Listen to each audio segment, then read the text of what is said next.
അമേരിക്കയുടെയും ബ്രിട്ടൻ്റെയും സംയുക്ത സേനയ്ക്ക് യമൻ സൈന്യം ഒരു മുന്നറിയിപ്പ് നൽകിയിട്ടുണ്ട്. പലസ്തീനികൾക്ക് പിന്തുണ നൽകുന്നുവെന്ന കാരണത്താൽ തങ്ങളുടെ രാജ്യത്ത് തുടരെ നടത്തുന്ന ആക്രമണങ്ങളിൽ ഇരു രാജ്യങ്ങളിലെയും സൈന്യം തിരിച്ചടി കിട്ടാതെ മടങ്ങിപ്പോയില്ലെന്നാണ് ആ മുന്നറിയിപ്പ്. യമനിലെ സന, ഹുദൈദ, സഅദ, അൽബൈദ, തായിസ്, ലാഹിജ് പ്രവിശ്യകളിലായി അമേരിക്കൻ ബ്രിട്ടീഷ് സൈന്യങ്ങൾ 48 വ്യോമാക്രമണം നടത്തിയതായി യമൻ ആർമി വക്താവ് ബ്രിഗേഡിയർ ജനറൽ യഹ്യ സാരി പറഞ്ഞിരുന്നു. അക്രമികളുടെ റെയ്ഡുകൾക്ക് ഞങ്ങൾ മറുപടി കൊടുക്കാതെ ഇരിക്കില്ല എന്നും സയനിസ്റ്റുകളുടെ അധിനിവേശത്തിനും കുറ്റകൃത്യങ്ങൾക്കുമെതിരെ പാലസ്തീനികൾക്ക് പിന്തുണ കൊടുക്കുന്നതിൽ നിന്നും യമൻ ഒരിഞ്ച് പോലും പിന്നോട്ട് പോകില്ല എന്നും യഹ്യ സാരി പറയുന്നു.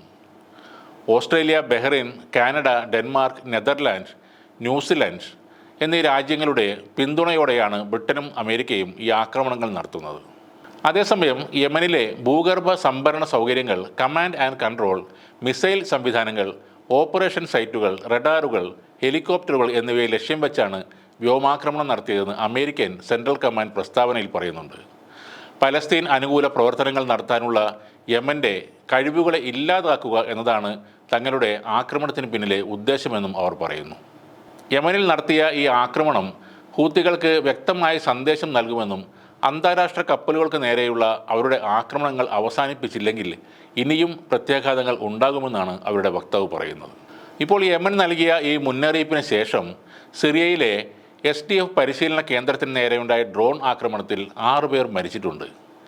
അമേരിക്കയുടെ പിന്തുണയുള്ള കുർദിഷ് സായുധ സംഘത്തിലെ 6 പേരാണ് ആ ആക്രമണത്തിൽ കൊല്ലപ്പെട്ടത്. എന്നാൽ യഥാർത്ഥത്തിൽ സിറിയയിലെ ദയർ അസ്സോർ പ്രവിശ്യയിലെ പരിശീലന കേന്ദ്രമായിരുന്നു ഈ ആക്രമണത്തിൻ്റെ ലക്ഷ്യമെന്നും ചില റിപ്പോർട്ടുകളിൽ പറയുന്നുണ്ട്. അമേരിക്കൻ സൈന്യം ആ പരിശീലന കേന്ദ്രത്തിൽ നിലയുറപ്പിച്ചിട്ടുണ്ട്. ഇറാൻ്റെ പിന്തുണയുള്ള നിരന്തരം ഡ്രോൺ ആക്രമണങ്ങൾ ഉണ്ടാവാറുള്ള ഭാഗത്ത് നിന്ന് തന്നെയാണ് ഈ ഡ്രോണും വന്നതെന്ന് പ്രദേശവാസികൾ പറയുന്നുണ്ട്. ഈ ഡ്രോൺ ആക്രമണത്തിൻ്റെ ഉത്തരവാദിത്വം ഏറ്റെടുത്ത് കതൈബ് ഹിസ്ബുല്ല പോലുള്ള സായുധ സംഘങ്ങൾ ഉൾപ്പെടുന്ന ഒരു ഗ്രൂപ്പ് രംഗത്ത് വന്നിട്ടുണ്ട്.